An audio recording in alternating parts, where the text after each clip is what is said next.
Welcome to Old Testament in a Year. Day 155. 1 Kings 17. Now Elijah, who was from Tishbe in Gilead, told King Ahab, "As surely as the Lord, the God of Israel, lives, the God I serve, there will be no dew or rain during the next few years until I give the word." Then the Lord said to Elijah, "Go to the east and hide by Kerith Brook, near where it enters the Jordan River. Drink from the brook and eat what the ravens bring you, for I have commanded them to bring you food." So Elijah did as the Lord told him, and camped beside Kerith Brook, east of the Jordan. The ravens brought him bread and meat each morning and evening, and he drank from the brook.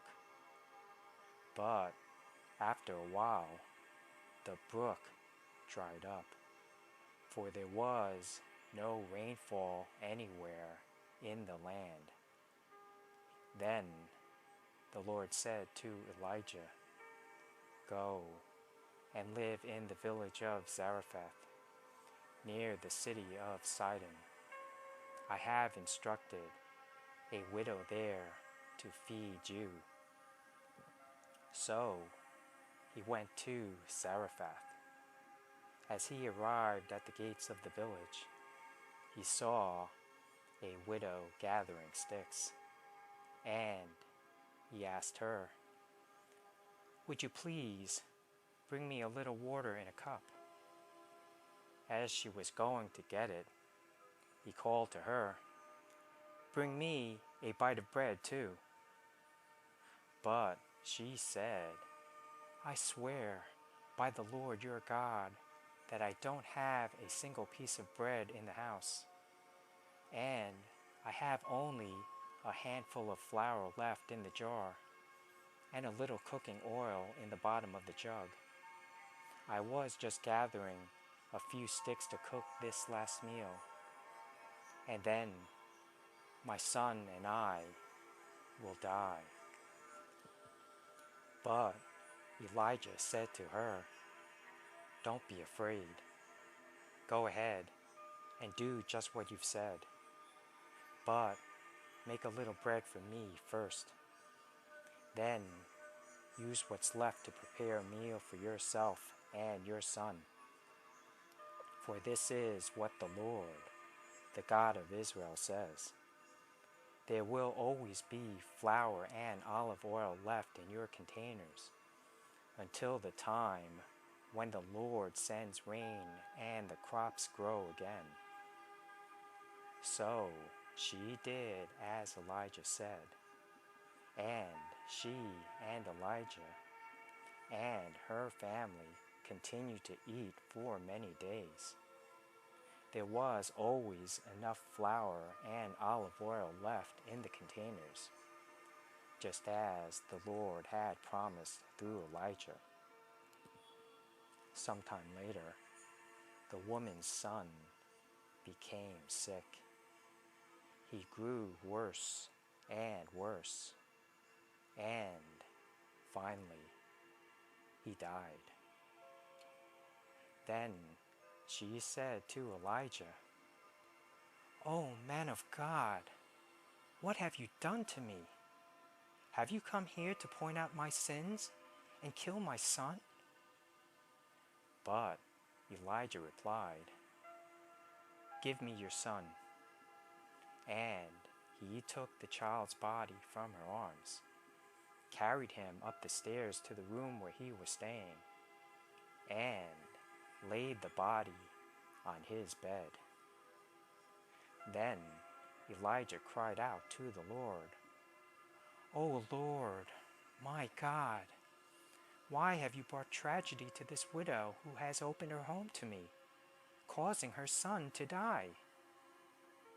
And he stretched himself out over the child 3 times and cried out to the Lord, "O Lord, my God, please let this child's life return to him." The Lord heard Elijah's prayer, and the life of the child returned, and he revived. Then Elijah brought him down from the upper room and gave him to his mother. "Look," he said, "your son is alive." Then the woman told Elijah, "Now I know for sure that you are a man of God, and that the Lord truly speaks through you." 1 Kings 18. Later on, in the 3rd year of the drought, the Lord said to Elijah, "Go and present yourself to King Ahab. Tell him that I will soon send rain." So Elijah went to appear before Ahab. Meanwhile, the famine had become very severe in Samaria. So Ahab summoned Obadiah, who was in charge of the palace. Obadiah was a devoted follower of the Lord. Once when Jezebel had tried to kill all the Lord's prophets, Obadiah had hidden 100 of them in 2 caves. He put 50 prophets in each cave and supplied them with food and water. Ahab said to Obadiah, "We must check every spring and valley in the land to see if we can find enough grass to save at least some of my horses and mules." So they divided the land between them. Ahab went one way by himself, and Obadiah went another way by himself. As Obadiah was walking along, he suddenly saw Elijah coming toward him. Obadiah recognized him at once and bowed low to the ground before him. "Is it really you, my lord Elijah?" he asked. "Yes, it is," Elijah replied. "Now go and tell your master Elijah is here." "Oh, sir," Obadiah protested, "what harm have I done to you that you are sending me to my death at the hands of Ahab? For I swear by the Lord your God that the king has searched every nation and kingdom on earth from end to end to find you. And each time he was told, 'Elijah isn't here,' King Ahab forced the king of that nation to swear to the truth of his claim. And now you say, 'Go and tell your master Elijah is here'? But as soon as I leave you, the Spirit of the Lord will carry you away to who knows where. When Ahab comes and cannot find you, he will kill me. Yet I have been a true servant of the Lord all my life. Has no one told you, my Lord, about the time when Jezebel was trying to kill the Lord's prophets? I hid 100 of them in 2 caves and supplied them with food and water. And now you say, 'Go and tell your master Elijah is here'? Sir, if I do that, Ahab will certainly kill me." But Elijah said, "I swear by the Lord Almighty, in whose presence I stand, that I will present myself to Ahab this very day." So Obadiah went to tell Ahab that Elijah had come. And Ahab went out to meet Elijah. When Ahab saw him, he exclaimed, "So, is it really you, you troublemaker of Israel?" "I have made no trouble for Israel," Elijah replied. "You and your family are the troublemakers, for you have refused to obey the commands of the Lord and have worshipped the images of Baal instead. Now, summon all Israel to join me at Mount Carmel, along with the 450 prophets of Baal and the 400 prophets of Asherah, who are supported by Jezebel." So Ahab summoned all the people of Israel and the prophets to Mount Carmel. Then Elijah stood in front of them and said, "How much longer will you waver, hobbling between two opinions? If the Lord is God, follow him. But if Baal is God, then follow him." But the people were completely silent. Then Elijah said to them, "I am the only prophet of the Lord who is left. But Baal has 450 prophets. Now bring 2 bulls. The prophets of Baal may choose whichever one they wish, and cut it into pieces, and lay it on the wood of their altar, but without setting fire to it. I will prepare the other bull, and lay it on the wood on the altar, but not set fire to it. Then call on the name of your God, and I will call on the name of the Lord. The God who answers by setting fire to the wood is the true God." And all the people agreed. Then Elijah said to the prophets of Baal, "You go first, for there are many of you. Choose one of the bulls, and prepare it, and call on the name of your God. But do not set fire to the wood." So they prepared one of the bulls, and placed it on the altar. Then they called on the name of Baal from morning until noontime, shouting, "O Baal, answer us!" But there was no reply of any kind. Then they danced, hobbling around the altar they had made. About noontime, Elijah began mocking them. "You'll have to shout louder," he scoffed, "for surely he is a god. Perhaps he is daydreaming, or is relieving himself. Or maybe he is away on a trip, or is asleep and needs to be wakened." So they shouted louder, and following their normal custom, they cut themselves with knives and swords until the blood gushed out. They raved all afternoon until the time of the evening sacrifice. But still, there was no sound, no reply, no response. Then Elijah called to the people, "Come over here." They all crowded around him as he repaired the altar of the Lord that had been torn down.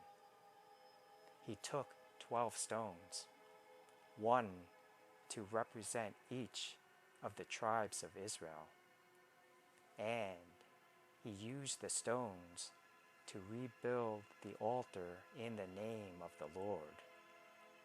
Then he dug a trench around the altar large enough to hold about 3 gallons.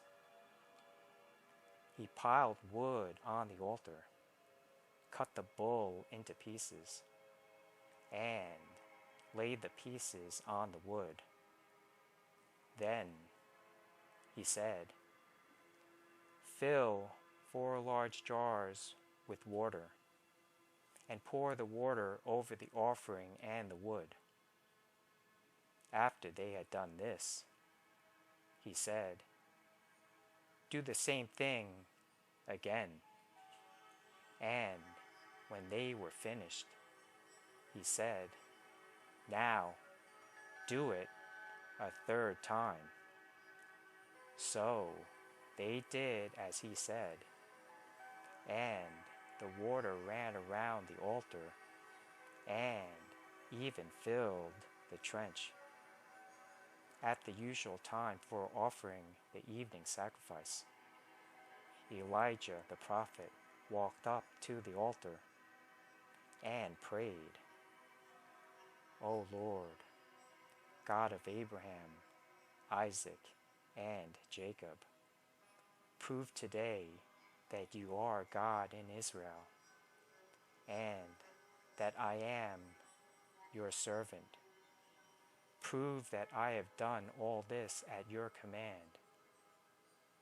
O Lord, answer me,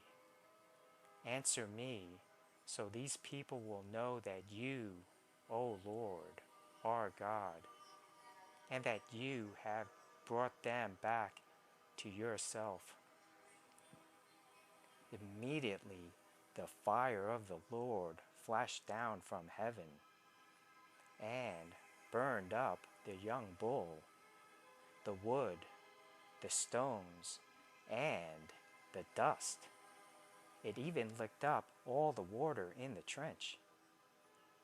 And when all the people saw it, they fell face down on the ground and cried out, "The Lord, He is God!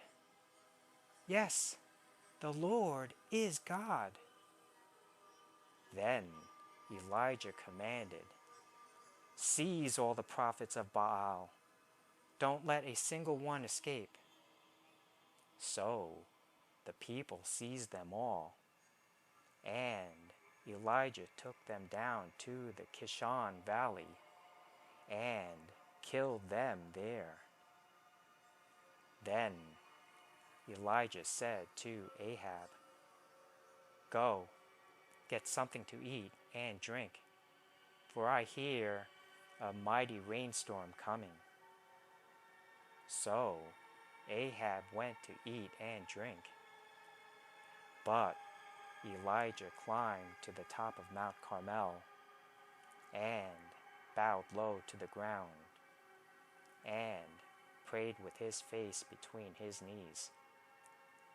Then he said to his servant, "Go and look out toward the sea." The servant went and looked, then returned to Elijah and said, "I didn't see anything." 7 times Elijah told him to go and look.